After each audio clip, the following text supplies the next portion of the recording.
All right, let's bring Justine in. Welcome to the show from Dayenu, which is New Zealand Jews Against Occupation. It's Justine Sachs joins us again. Justine, good evening to you. Kia ora, how are we? Yeah, kia ora. Thank you for joining us tonight. Really appreciate you jumping in and giving us some time. I think what we'll do, there's been an updated story on Old Man Shouts at Clouds, Methuselah, as we've been calling him, because he was obviously alive 600 years ago to remember what happened with Nazis, because he did say yesterday, we all saw, like he was there seeing it. So he is like 140 years old. But there's been a bit of an update on the story today. So I thought we'd start off by just showing the update. And then after that, we can get into a chat about what's been going on with it. So let's play the story first of all. This is from One News Tonight. It's only a minute 20, but this is the action in Parliament today around Winston Peters and his comparison between Nazi Germany and co-governance. We'll talk shortly about all the bullshit pushback that's coming back, talking about it's got nothing to do with the Holocaust. We'll talk about that in a sec, but let's just have a look at the story, the updated story today. Our Prime Minister has had words with Winston Peters over his Nazi comments. The rhetoric is damaging and it's unhelpful and it causes division. It doesn't drive civility in our politics.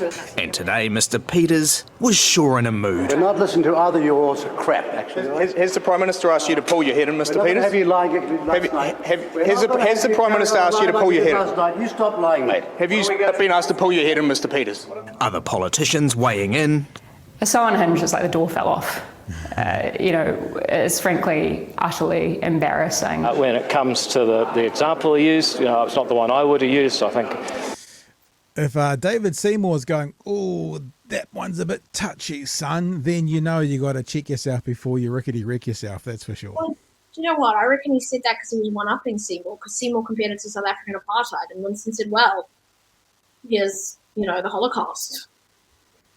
Yeah.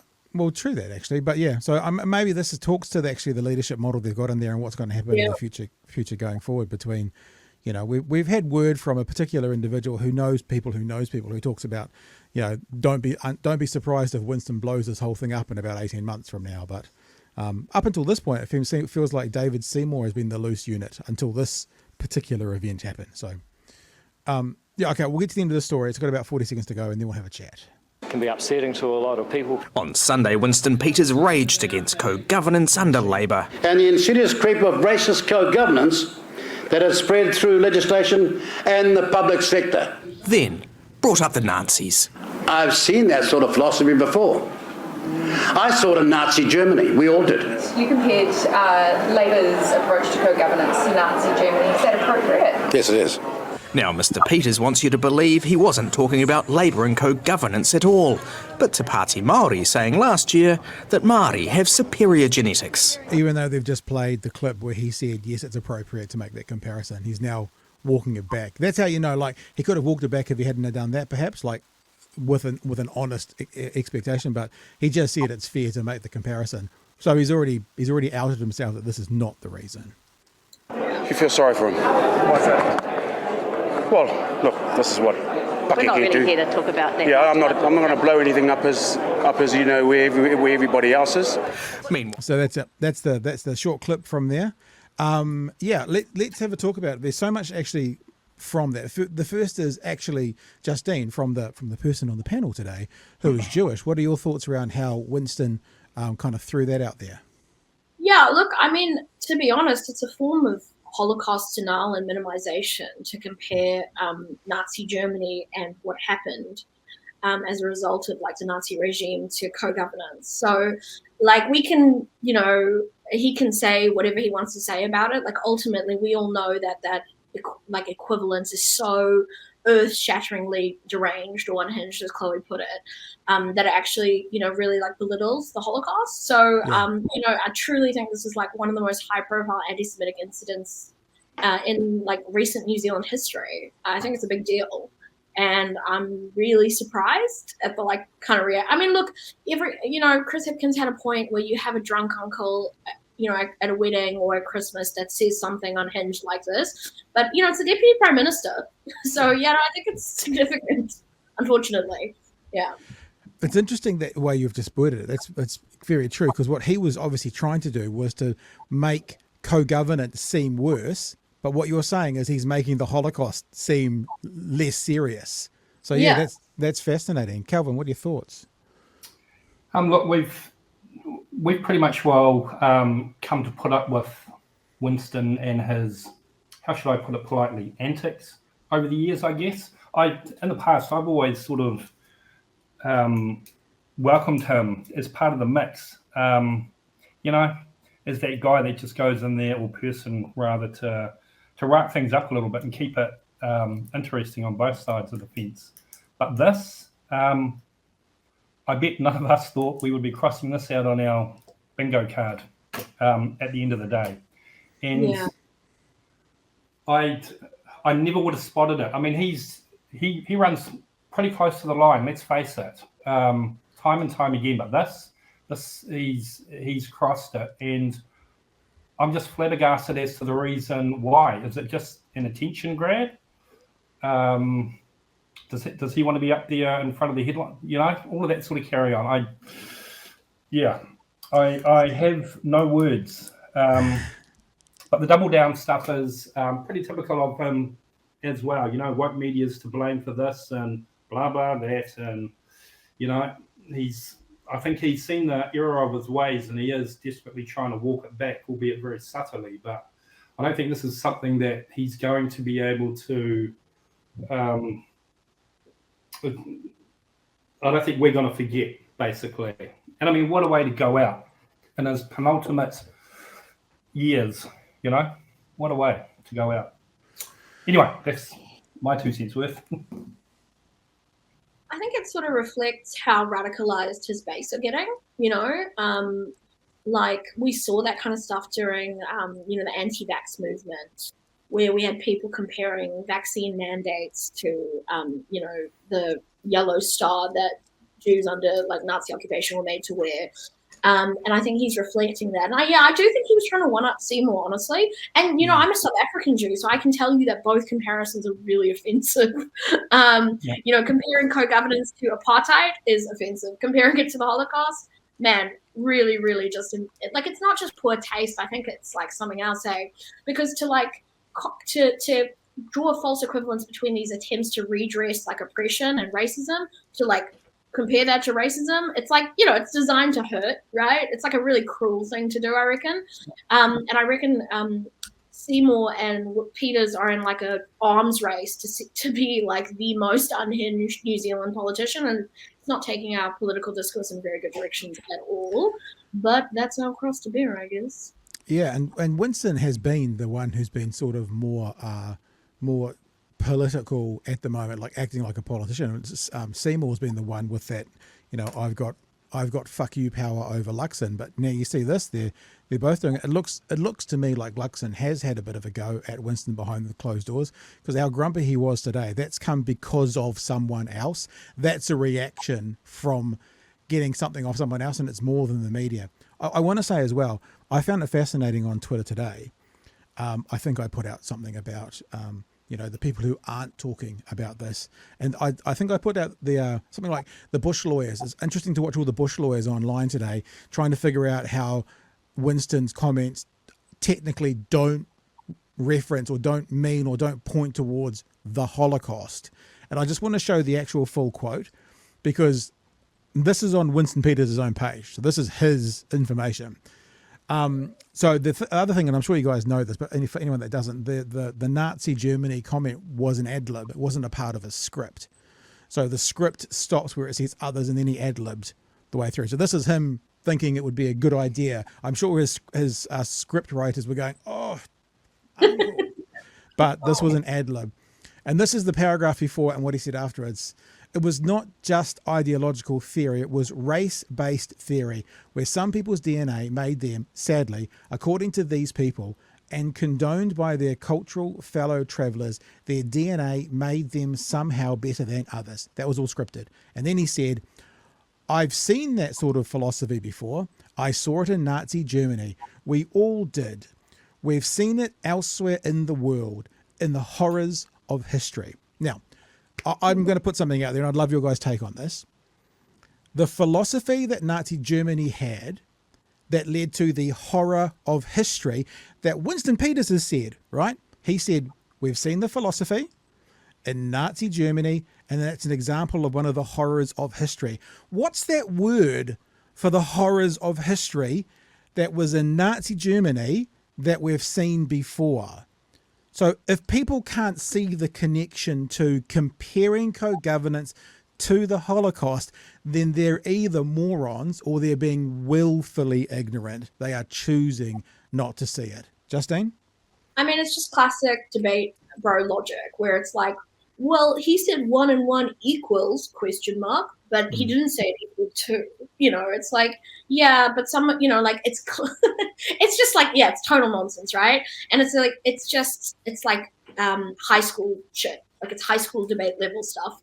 We know what he was alluding to. He wasn't alluding to the fact that if the trains were running on time, or whatever people say about fascism. He was alluding to the Holocaust, and he knew what he was saying, and we're more than justified in our outrage about it. So no, I give it I can't stand when people do that. It's just like this obscene literalism where it's like, no, but it's like we know what he was saying, and we're reacting to that. Kelvin? Yeah, petulant bullshit using the good old degrees from Facebook University. In a nutshell. Simple as that. Just real petulant behaviour, trying to push back. Unintelligent, indeed. They're basically insulting everyone's intelligence, trying to pull that crap at the end of the day. Yeah. I mean, yeah. Yeah, I mean, I made a tweet about it, and I got hundreds of abusive comments from these right-wing trolls, basically saying, no, he didn't say that, he wasn't comparing it to the Holocaust, but anyways, the Holocaust didn't happen, and if it did happen, it was good. Which is like exactly the kind of thing they pull. Is they're always, it's always just a moving goalpost, or they're, So, no, it was a pretty awful day, really. It brings out the worst. Conversation brings out the worst of people. And he remains unapologetic for those people swarming in to threads like yours, the white supremacist bullshit, and so it goes on. I mean, how in his right mind can he not actually see that and the damage that it's doing to him? He can. He can. Yeah. He's playing a revolting game, speaking to his base. He can see it. He's smart enough to know that. Here's a question that I want to ask as well, right? And Justine, again, you can be our panel expert. Was it anti-Semitic, and why? Yeah, no, I think it was an anti-Semitic comment, and it's for the reason that, I outlined earlier. I think it was minimizing the Holocaust. I think it was using the Holocaust, which is, the source of quite a bit of pain, trauma, for Jewish people, to try and attack his political opponents. And I think that that's anti-Semitic. I think it's textbook anti-Semitic, but it's not even just anti-Semitic. It's it is it wasn't just Jewish people who were targeted during the Shoah. There were, disabled people, Romani people, gay people. The Holocaust, the industrial level murder is a horror, right? And using that to try and have a go at co-governance, bro.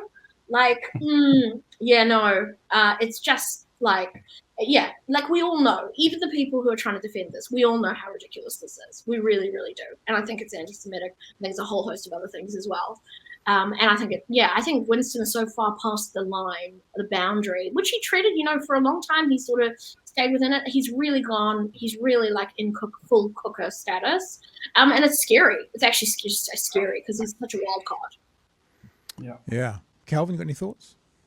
Oh, just to add on to the end of that, your last comments, I never would have thought would be scratching that out on our bingo card as well, as in Winston turning full cooker. I'm obviously immersed in this stuff day in and day out. It's pretty much all I look at. And never in my wildest dreams would I have thought that he would hop aboard that train. And I've had some debates on the side about it as to why. And my theory is ultimately, I think he could see pretty early on he wasn't going to get voted in based on who he always was. So he needed to latch on to something. some other voter base to actually get him over the line, and that's what he's done. But he showed, I don't know what you guys think, but to me, he kind of showed once the government was elected, he kind of backed off them a little bit, and went a little bit silent on the cookout side of things, for want of better words. But then ultimately, slowly but surely, certainly since early this year, January, he's just been, escalating his behaviour, and now we have this. I mean, what's next? Really, what's next? Yeah, that's true, actually. The protests, during the Parliament occupation, people had a lot of anti-Semitic signs. I can remember saying one that was like, "Jew cinder, you will pay." There were lots. There were actually quite a few. There were lots of that kind of rhetoric, and let's not forget that. Yeah, Winston went and met with him, and that was I think the start of a pretty unholy alliance. Unfortunately, in all these circles, the conspiratorial circles, so much of that will always come down to the nefarious, Jews who are secretly controlling the world. And so, again, I think that also plays to his base. I don't even know what to say, really. I mean, I guess it's the next thing we're going to talk about, right? Which is the response.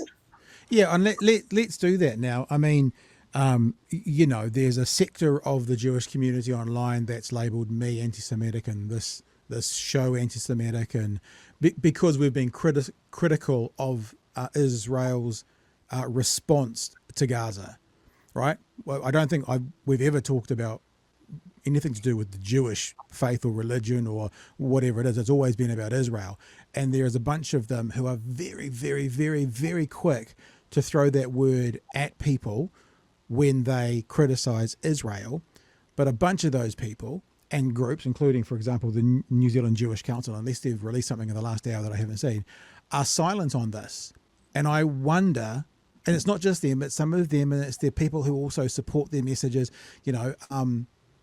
are silent on this. And that's what I wanted to ask you, Justine. I guess it's in your opinion, this is anti-Semitic. Why are these other groups, and I'm calling them more conservative Jews, maybe they are, maybe they aren't, I don't know how to label them, through not saying anything, are sort of backing Winston that he's not being anti-Semitic. That's how I read it, at least anyway.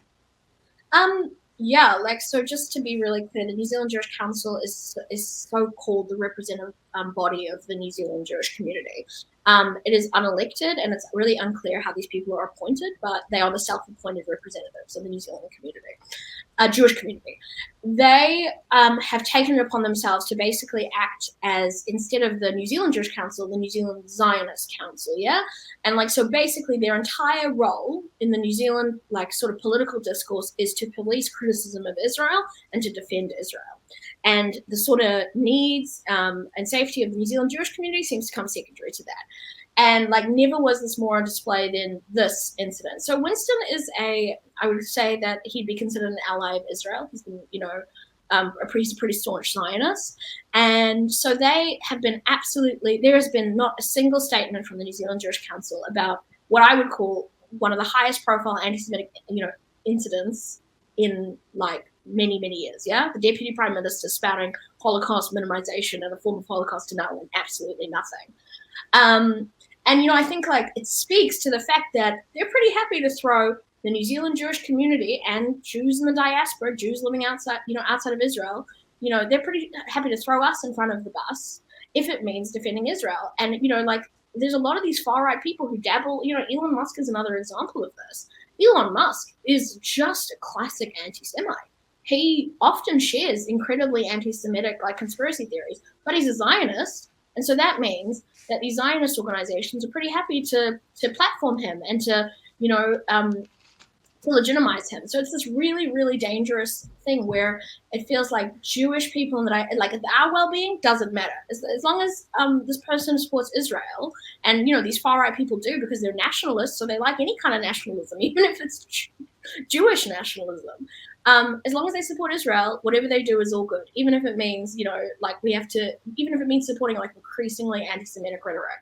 So yeah, the New Zealand Jewish Council, the last press release they released, they were celebrating the government threatening to cut the funding of UNRWA, which is the Palestinian UN refugee agency that provides humanitarian aid. That's the last thing they said. That's the last sort of intervention they made in the New Zealand political discourse there. And it's absolute silence. And I emailed them, because as I'm the co-founder of Dayenu, and they know who I am, and sometimes we need to email. We're still in one community as much as we might, to be honest, loathe one another. I emailed them to ask if they were planning to say anything, and they basically told me to jog off. Yeah, there were a couple of comments from the Holocaust Centre, but nothing from the supposed representative body of New Zealand Jews. Yeah. So for those ignoramuses out there, for those of us who are ignorant to it, Holocaust Centre versus the New Zealand Jewish Council, not a line, not the same group, they're separate, because obviously the Holocaust Centre has come out saying, dudes, this is not okay. The Holocaust Centre made 2 comments. They didn't, do a lot of press around it, so I'm not going to say that there was a big uproar. There is overlap between the New Zealand Jewish Council and the Holocaust Centre.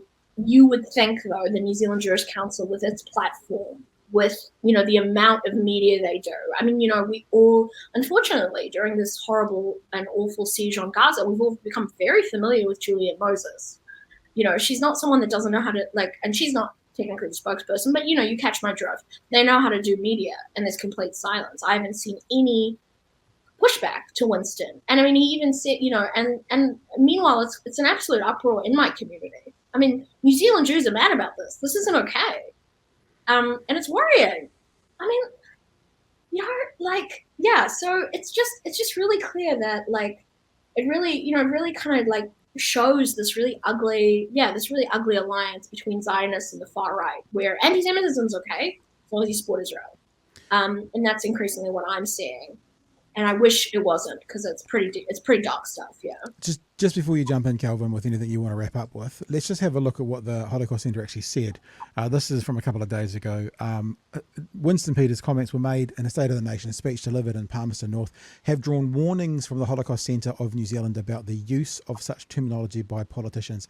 It is actually offensive to the memory of those who died and to those who survived in the Holocaust to start throwing around terms like Holocaust or Nazi. Well, I mean, we're not going to debate this, but he didn't say Holocaust, but we know what he was talking about. The line it was taking. Willy-nilly, Holocaust Centre of New Zealand spokesperson Ben Kepps told NZME, generally speaking, as we've seen society grow increasingly numb to the inflammatory comments, people have to get more and more inflammatory in order to get an effect. And so I think what we saw today was simply an example of the sort of breakdown of society. So that's one of the statements that they made. Calvin, you got anything to finish off with? I just had one final question with that, because I haven't seen any media today because I've been doing other things. Probably not helpful for tonight's show, but in any case, my only final question with it was, what did the wet bus ticket, Prime Minister have to say about it today? Just that I did see something briefly on an alert that he'd spoken to. Yep, that's about it. We've had a chat. We've talked about it. I mean, the news item that we showed at the start of this, he kind of said that as well. So yesterday he said, I'm going to talk to him. Today he said, I have spoken to him. But they always say, what happens in cabinet can't be talked about. So whatever that, I would imagine that Winston Peters being talked to by the Prime Minister about this would be like a parent trying to tell off a rolling eye teenager. That would be the vibe I think you'd get from it. Well, I don't think Luxon is able to control Seymour or Winston. I don't, come on. This guy is not to the job. It really reminds me of this period where it really reminds me of pre-Brexit, the UK, pre-Brexit, where you have David Cameron, who's just a wholly unsuitable, unable to contain this kind of cooker energy. And I reckon that's Luxon. Even Luxon is a big fan of David Cameron. So I think it's going to be a horrible roller coaster the rest of this term. And I hope that everyone's right about Winston, not only seeing it out to 18 months. And I think the more we say it, the less likely it's going to happen, because he's a contrarian. So I reckon we've got to keep it on the down so we can make sure that, he thinks it's. Hey, Justine, it's been fabulous having you on. We love it when you come and have a chat with us here. If people want to find out more about the work you do, it seems like the best place to find Dayenu is on Facebook, New Zealand Jews, and we're on Instagram, the 2 places to find you. To do more. But we love it when you come on and you give us a perspective, and thank you for coming on tonight. Is there anything you want to wrap up with? Anything you want to finish off with? No, just appreciate it. And fuck you, Winston. Sorry to just over it, eh? It's only March. Like, come on. Nah. All right, Justine. Hey, be safe, be well, and thank you for coming on the show tonight. We appreciate you. Kia ora.